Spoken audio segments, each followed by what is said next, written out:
Instead of talking about that terrible game against the Avalanche, we're going to talk about the rain instead, because at least they're fun. That is all coming up on today's episode of Locked On Los Angeles Kings.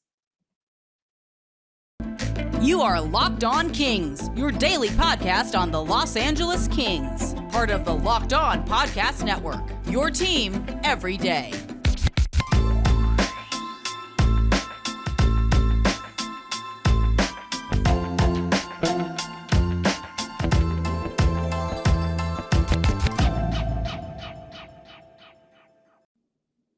All right, happy Thursday. You're listening to Locked On Los Angeles Kings, part of the Locked On Podcast Network. Thank you for making today's show your first listen of the day and or first listen of whenever you happen to open your podcast app right now. My name's Sarah Avampato, host of this show. Glad to be here with you, talking all about the Los Angeles Kings.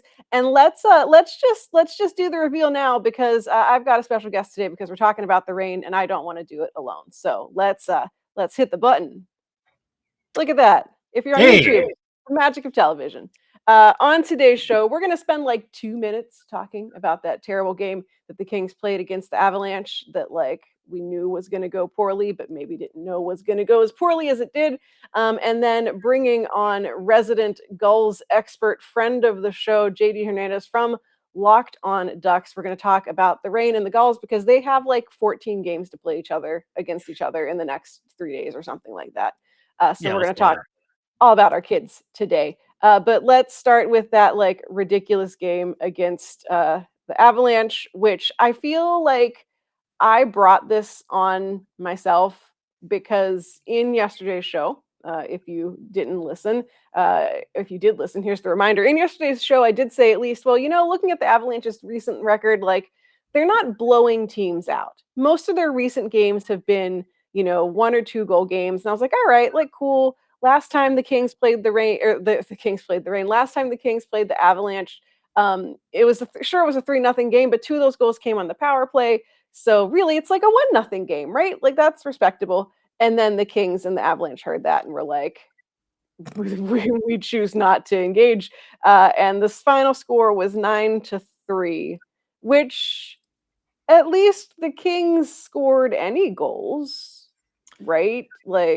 How did you like that 9th goal by Colorado? The lack of celebration, even though there was a hat trick going on. I mean, A, I didn't even see it, because I'm not ashamed to admit that I stopped watching after the game was 4-0. B, well, way to be a good sport, Nate McKinnon.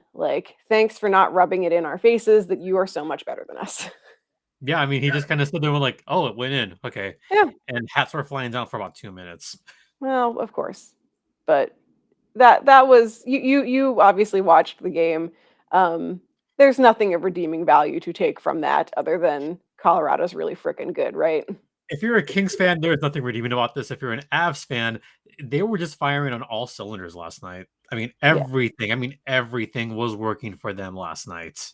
That was more of a message to the rest of the league. Mm-hmm. Hey, we're here and we're going to beat all of y'all. And we're going to take the President's Trophy and snatch it from a team that the Ducks just played, the Florida Panthers. Yeah, I think the quote from Daryl Sutter was floating around, because he was asked earlier in the season about kind of the wild card race and everything. And he basically you can find it on Twitter. The video's out there. I think I retweeted it on the Locked On Kings Twitter. But he basically was like, yeah, if you're playing Colorado in the first round matchup, that's a nice 8-day trip, but then you're done. You're not going to win. Which I think reiterates how important it is for the Kings to stay out of the wild card spot, because we want to see neither Calgary nor Colorado in the first round, presuming we get there. But that's all I have to say about that. Do you have any final thoughts on that horrible game? Nope. Okay, cool. We're going to talk instead about the Kings team that is guaranteed to make the playoffs, and the Ducks franchise team that looks like they're going to make the playoffs. We're going to talk about the Gulls and the rain. So I will just hand it to you, my friend, to help guide us through talking about all of our average sons. First off, can I just get the hashtag out of the way? Yes, go ahead. Hashtag let the kids play. There, out of the way. Yep. That being said, we're going to start on the Gulls side of things, because the Gulls, before playing the rain, had 2 games against Abbotsford that went about as well as the Kings did against the Avs in that Mm. it didn't go well. Mm. 2 games up in Canada, 2 losses, 2 not so good losses, to be honest. I mean, it was a 6-3 shellacking and a 5-2 shellacking. Neither game had a whole lot of good. I mean, the only good was Alex Limoges again on the power play, which, by the way, a great article out on AHL.com by our friend Patrick Williams, who had a great piece about the route that Alex Limoges has taken. And Sarah, he's an alum of a place that you're familiar with. He's a Penn State alum. Yep. And He sure for him to is. go to Penn State, captain of that, go undrafted, and be a force with the goals, that looks pretty good right now. Yeah. Yeah. As a Penn State alum myself, spoilers for anyone who didn't know that already.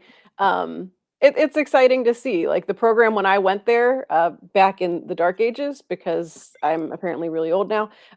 When I went there, they had club hockey. They didn't even Yeah. have like anything. They played in literally an old falling apart barn. Their like opponents were like West Virginia University. So like that's my college hockey experience, was sitting on like a splintery piece of wood heckling the West Virginia goalie. And then, of course, several years after I leave, the Pagulas decide to throw their money at Penn State and help get them brand shiny new arena, get them a D1 team that is doing, they got good way faster, I think, than anyone thought. And so seeing, alums from that program and Limoges out there with the Gulls, it's like how I felt about when Marc-Andre Fleury was on Vegas, where like I wanted nice things for Marc-Andre Fleury because he's a nice guy, or Yeah. any of the like Vegas guys who I covered in the AHL. Like, but I want the rest of the team to fail. That's sort of how I feel about like Alex Limoges and the Gulls. Like, I want him to have a nice day, but I don't want the Gulls to win games. Oh, You're come welcome. on. I mean, No, you're making it sound like Penn State hockey used to be like the Buddy Robinson of hockey, I mean almost. it didn't exist, so yes, I'm just saying that's how you're making it sound like. yeah, because it didn't exist, much like Buddy Yeah. Robinson. Yeah, he had the power play goal. He had 2 apples on the other game, which, by the way, shout out to Hunter Drew. The arc of Hunter Drew going from defenseman a couple years ago to transitioning to forward, and now he's a full-fledged forward. Did you know Hunter Drew has 16 goals this season? Oh, Oh, good on him. I wanted to look. That's all I wanted. I just wanted to look on your face when I said that Hunter Drew has 16 goals this season. And you're like, You know, what? Yeah. surprise. So that sets the stage for San Diego. On Ontario's side, they had what I consider one of the most bizarre games I've ever worked. Ever. The the Raid were on the brink of disaster over the weekend. And I don't know what happened. Like, what? And I'm watching this unfold in front of me. Stockton has a huge lead.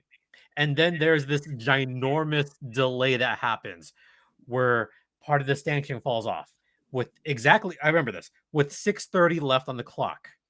Now, a little bit of like insider. The timeouts for the AHL are normally under 14 minutes, under 10 minutes, and under 6 minutes. So we hadn't taken our last media timeout yet. So there was 6.5 left. At first, the ref said, "Can we just make this our media timeout? Because this will be longer than 2 minutes." They said, "Yes."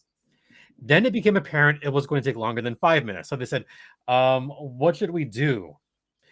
So I'm not going to go like full like background backstage details, but I will just say that it took 18 minutes to get that whole thing fixed. And they stayed out there. The Stocktons, and I watched both sides. The Stockton side, half the players were down on one knee, just kind of winning it out. The Rain players, they didn't do that. For about 30 seconds, the whole team was huddled around the bench around Heighton Johnson. And I don't know what exactly was said in there, but something must have been said that fired them up because not long after that, there was a good goal. All right, that's fine.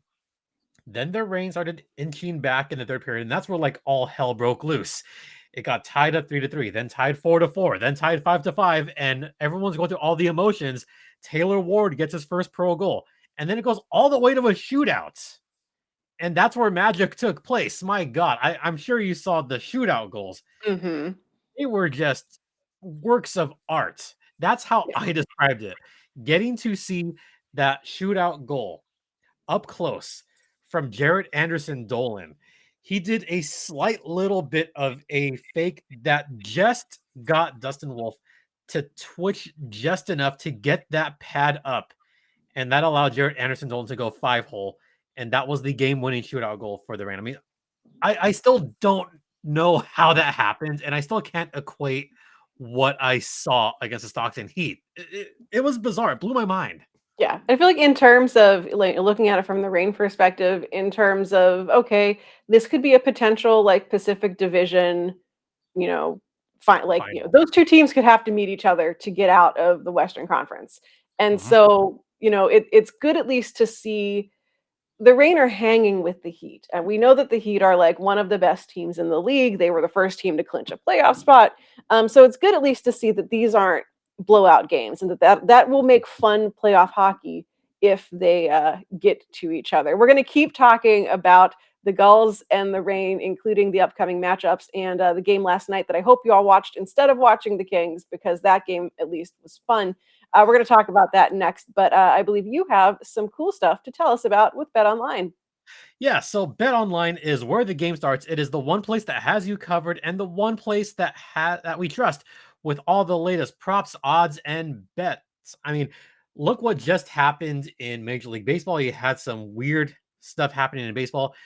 I'm sure you're aware that the Dodgers have a little bit of ire on them by not Yeah, allowing Clayton Kershaw to go for a perfect game. Twitter Spoiler got alert. real mad. Yeah, everyone got real mad. But you know what's coming up? The NBA playoffs, the play-in tournament taking place, and you got some important games, including the Clippers trying to hold on to that 8th spot.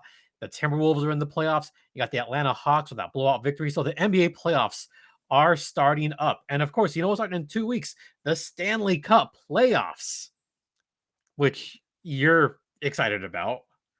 Yeah, I Stanley mean, Cup I playoffs. get to think about them. It's so Yeah, cool. what's that like? And yeah, what's that like, Sarah? And also, don't forget that you have boxing, you have MMA, you have all kinds of sports for you to check out the latest props and odds. So once again, head over to Bet Online using your little mobile device like this or using your laptop. Once again, that is Bet Online. That's the exclusive online sportsbook of the Locked On Podcast Network. And Sarah, they should gamble responsibly and probably put a bet or two on the Ontario Reign during the first round because it's looking like these two teams will be. Hey, here's the segue. Yeah. These two teams will probably meet in the first round in the play-in, and the Reign looked dominant last night. They looked completely dominant. This is now no longer part of the ad read, but what can I say? The power play, one of the best, if not the best, in the entire American Hockey League. And they had the guys back. They had their three-headed monster back. Imagine when they get Jordan Spence back for the Mhm. playoffs. Oh boy, it's dangerous now. It's going to get more dangerous later because you had TJ Tynan, Jared Anderson Dolan, Martin Frk doing their thing once again. For those of you Kings fans that watched last night's game, you had a lot of fun. For you Ducks fans that watched the Gulls game, I'm sorry. It was a complete blowout down at Pachanga Arena. I felt bad for the Gulls fans down there. For the Reign fans that did drive down, you were treated to something because first period, Martin Frk on a power play from guess who? Jared Anderson Dolan and TJ Tynan. We'll talk more about Tynan in a second. Second period, Martin Frk from TJ Tynan, and hey, look who's back. Christian Wolanin is back with the Ontario Reign. Yeah. Yay. That's fun. Yeah. Oh, and then Wolanin scored. Yeah. Okay. Okay, great. And then Taylor Ward, off from his game-winning tour, scored his second of the season. So good for you, Taylor Ward. Not Angels Taylor Ward, but Reign Taylor Ward. And then Martin Frk on the empty net, hat trick at San Diego. Reign won 5-1. But hey, Bo Grew scored a nice little deflection goal from Maple brother Trevor Carrick. So that's cool. The Gulls scored a goal. It was a blowout. It was just a complete shellacking. I'll give props to Matty V. I thought Matt Villalta played a very good game. Lukas Dostal, boy, he was just hard pressed, especially against that power play. 2 for 4 on the power play. 2 bombs by Martin Frk. One of those bombs looked like it went 100 miles an hour. My God. I mean, it probably did. The Reign, for people who haven't been keeping up on it, the Reign do have the best power play in the league at this moment.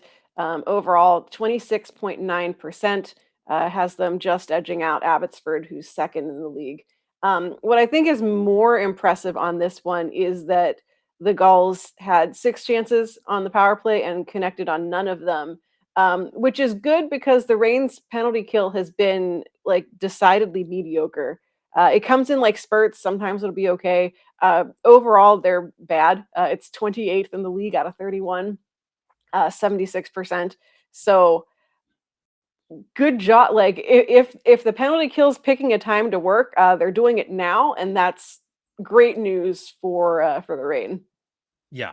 What I will point out is that the San Diego Gulls power play right now is missing one of their key components in Jacob Perreault, who's been out the last few games with a lower body injury. That might have been from that knee-to-knee contact that took place about 2 weeks ago. So Perreault has been out, and Braden Tracy has been trying to pick up the slack. It just hasn't worked. The Gulls power play 0 for 6 on last night's game. It was bad. It was just really bad. There was a couple power plays where there was a lot of movement and some good chances, which is why I'm giving credit to Matt Villalta. But on at least 2 of those power plays, there was there was so few movement that it needed fiber. That's how bad the movement was on the power play. Well, I'm sorry to make you laugh, but it was that bad.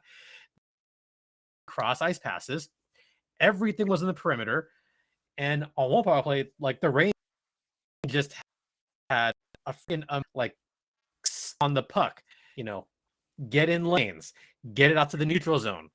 So part of it was all of the above. Part of it was the Reign had an amazing penalty kill. Part of it was the Gulls had no movement. Part of it was just good goaltending by Matt Villalta. All of them equal a recipe for disaster for the San Diego Gulls, which is exactly what happened on last night's game. So I am giving credit to the Reign, but I'm also saying to the Gulls, you got to get some more movement on the power play, no matter who you have on the ice. And this is maybe systematic. This is maybe part of a greater problem that plagued the Ducks last season, where the Ducks had a historically bad power play, and it's kind of translating to the Gulls right now. But maybe if they get Perreault back, maybe that'll help a little bit because they're missing that key player from there.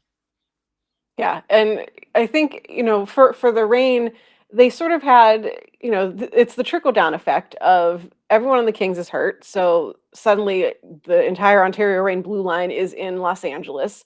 They bring in some reinforcements through trades, through loans. And then now we're also seeing some new players joining from, their college or their European seasons being over.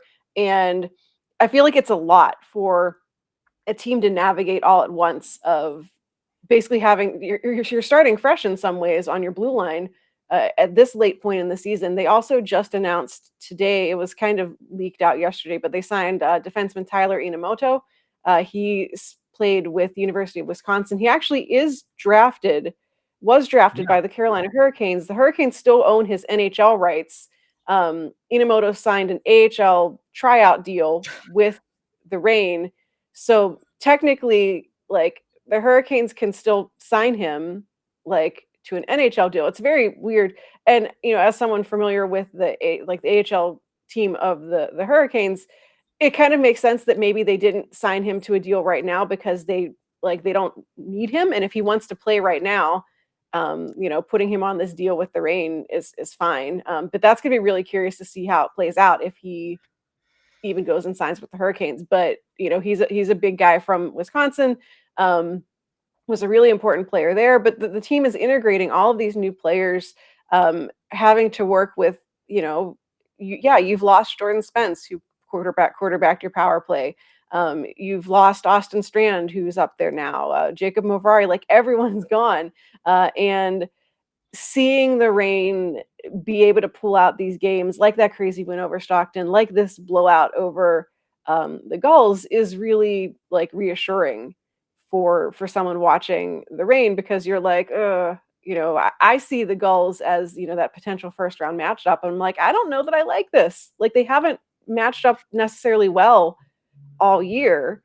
It's been very back Until and now. forth until now. Yeah, it's been, and we have 2 more games coming up against the Gulls. We have Friday in Ontario and then Saturday down in San Diego.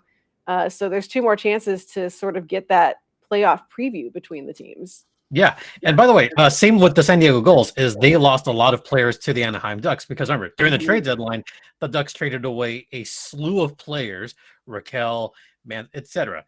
They traded them all off. So there's a couple of guys up with the Ducks right now. And by the way, shout out, Blake McLaughlin made his AHL debut on last night's game. I'm sure you saw that. Like the kid looked pretty decent. I mean, also he didn't look former Golden Gopher, former buddy of Brock Faber, who is doing the smart thing and staying in college. Yeah, we did a crossover. We did a squad cast actually for the Frozen Four, and I talked about Blake McLaughlin at length. He looks like he'll fit in with the Gulls. So Yeah. I liked his play last night from what I saw. But aside from that, before we actually preview, I came prepared.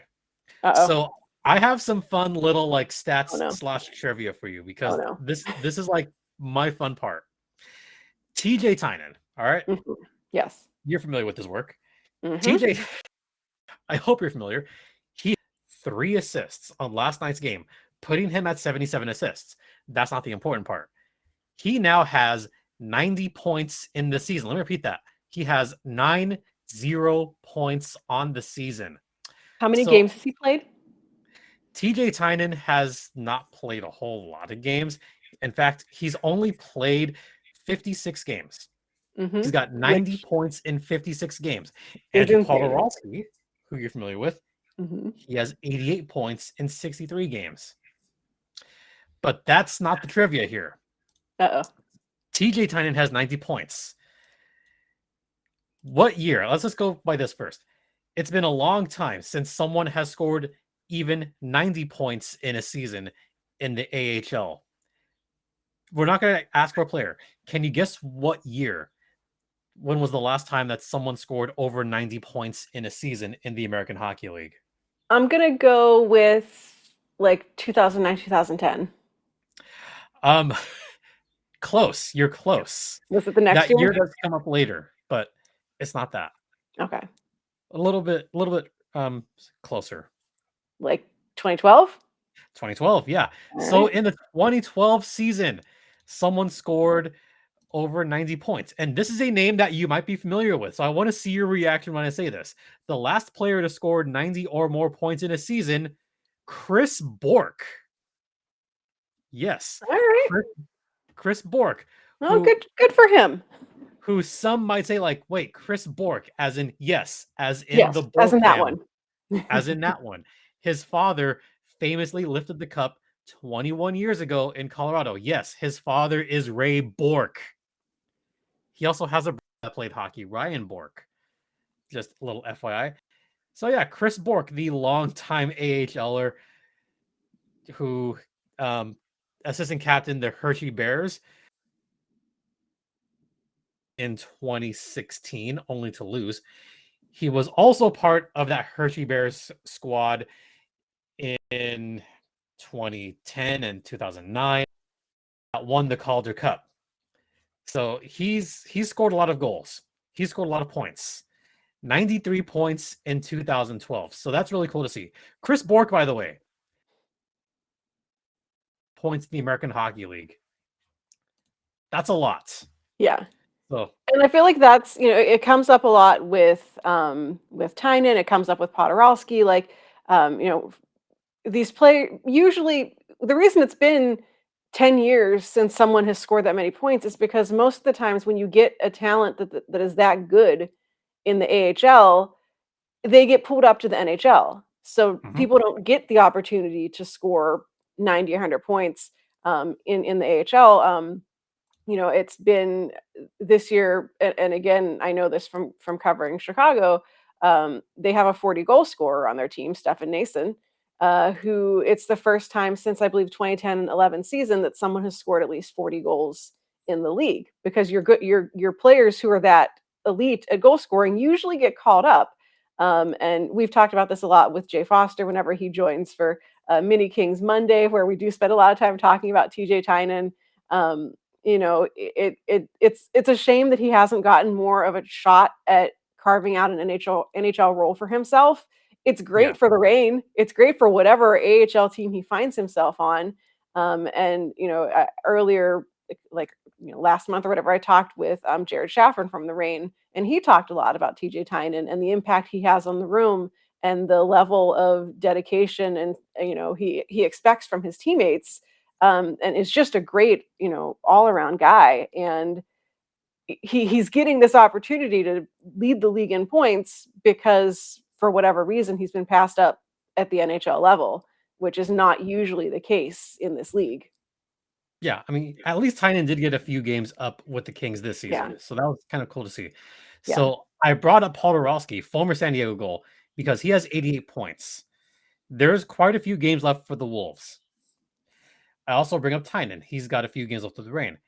They both have a chance to score 100 points. So we could have not one, but 200-point scores. And you brought up this year already. So I'll just say it. 2010, time that someone scored 100 points in a season, it happened with not one, but two guys. There were two guys that scored 100 points at the same year. They were teammates. They were both part of the 2010 Hershey Bears. And these are names that you might not remember. Well, one of them did play in the NHL for a little bit. Alexander Giroux from the Hershey Bears and Keith Aucoin. Remember Keith Aucoin from way back then? Yep. Former New York Islander. Man. A lot of AHL points. A lot of NHL points. Like Aucoin actually did carve out a little bit of time in the NHL, which was really cool of him. But Alexander Giroux, no relation, by the way, scored 103 points in that season, did not lead the league. Keith Aucoin scored 106 points in 72 games for the Hershey Bears. He has 719 career points. And I bring Keith Aucoin because we were supposed to be possibly meeting him this past year in February, because it was announced that he was supposed to be part of the AHL Hall of Fame that was supposed to be taking place in Laval. So that will probably be delayed into next season in Laval. So maybe we'll get to see him in Laval next year. Maybe. So there you go. AHL legend Keith Aucoin, 106 points. The highest mark in ages. So crazy. There you go. Brought a little bit of trivia to this podcast. There you go. It's your specialty. So what as we sort of wind to an end here, like what's sort of the outlook for these next couple of games? Like what do we have to look forward to? Okay. So I came prepared. I will bet you $1 that the Gulls will clinch a playoff spot over the weekend. The Gulls are going to win one of these games against the Reign. Probably in overtime, because that's how these things go. The Reign will lose one of the games. The Gulls will clinch a playoff spot this weekend, because all they need is one win out of the two. Can the Gulls also clinch if they get help from someone else, or is it all kind of in their own hands? I mean, if Tucson loses, I mean, sure, that could happen. Tucson. But I'm going to go out on a limb and say the Gulls win one. They're going to win one of these games. And it's probably going to be the one in San Diego, to be honest, because I think if they're going to celebrate, they want to celebrate that in front of their fans. Yeah. Yeah. So the current clinching scenarios, this is from the AHL. San Diego can clinch on Friday with either a win at Ontario or a Tucson regulation loss against Colorado, which feels probable, or losing in overtime or the shootout to Ontario, and Tucson losing in overtime or a shootout to Colorado. So there is, for Reign fans, there are scenarios where we can all be happy here, where the Reign can win the game on Friday. The Gulls can still get what they want, which is clinching a playoff spot. because Tucson will probably fail. So there we go. Bye, Tucson. Yeah, sorry, Roadrunners. I went to 2 Roadrunners games, and I still get emails from them about wanting me to buy tickets. Oh, why? Um, I'm kidding. It's a fun city out there. So looking ahead, I'm going to do a little bit of detailing on this. The Reign are going to rely on the power play once again. I think Martin Frk, TJ Tynan are just a duo that is unstoppable for San and for the Gulls. They're going to be piecewising together their roster right now. We still don't know if Jacob Perreault is going to be back, but they need to improve on the puck movement. I would assume that Lukas Dostal is going to get at least one of those starts, if not both of these starts, because San Diego, with this 3-game skid they're on, and with Henderson all of a sudden remembering that they're a tangible hockey team, they find themselves 5 points up on the Gulls. If Henderson wins 3 more games, then they clinch the 6th spot, and that means San Diego would clinch the 7th spot. Ontario's almost a lock for that number 2 seed. Mhm. All they need to do is win 2 more games. If they win 2 more games, then they will have locked up at least a 2 seed in the Pacific Division, which means that by this weekend, we could possibly have it locked up that the Reign would play the Gulls in that potential first round matchup. So that could happen. So I know that you and I be crossing over a lot more and talking more in detail about these two teams, but there has to be better movement, and there has to be better movement along the neutral zone because the Reign have been improving on this over the last month, and the Gulls have been getting worse on this. Is getting the puck in the zone and cross and gaining entry, and not losing it right at the blue line, which is something that they've been doing recently. It's not a good habit to have if you're the San Diego Gulls. And if you're the Ontario Reign, you pounce on that. You pounce on that immediately, something that they did against Stockton, a very good team. No offense to San Diego. I mean, Stockton is an amazing team. San Diego's a 7th seed. They're Right. piecewising their roster right now. I mean, as you have jokingly said, they have Buddy Robinson on their team, who's a good AHL player. He's great in the AHL. But you also have to rely on Jacob Larson, who has been good in Mhm. the AHL. But these are guys that you have to rely on if you're San Diego, and they're kind of thin right now in some positions. I mean, Yeah, goal is fine. Lukas Dostal's fine, but he needs better defense in front of him, and he yeah, needs guys to score on his behalf. yeah. And looking forward, I mean, presuming that everything gets locked in and this is the playoff matchup, it's Reign versus Gulls in the playoffs. Okay, cool. The Kings right now are in position to make the NHL playoffs. Like, knock on wood, they have a very easy schedule the next couple of weeks. They should be able to get the points they need. That one tweet that went around that was like Vegas is going to sneak in by 1 point, and that like I hate that that scenario even exists. But like right now, the Kings are poised to make the postseason. So all those guys like Jordan Spence and everyone who we talked about won't be available to the Reign most likely, at that point. But the Ducks, sorry to say it, not making the playoffs. Um, and so what like reinforcements um are going to be headed to San Diego once the NHL season's done? Glad you asked. So the only reinforcement that could come back is Simon Benoit. That's it. That's the list. Oh, You thought it was they, more. I did. I thought they would have paper transactioned like Carrick, and I think Carrick's still up there. I would have thought they would have faux moved more people.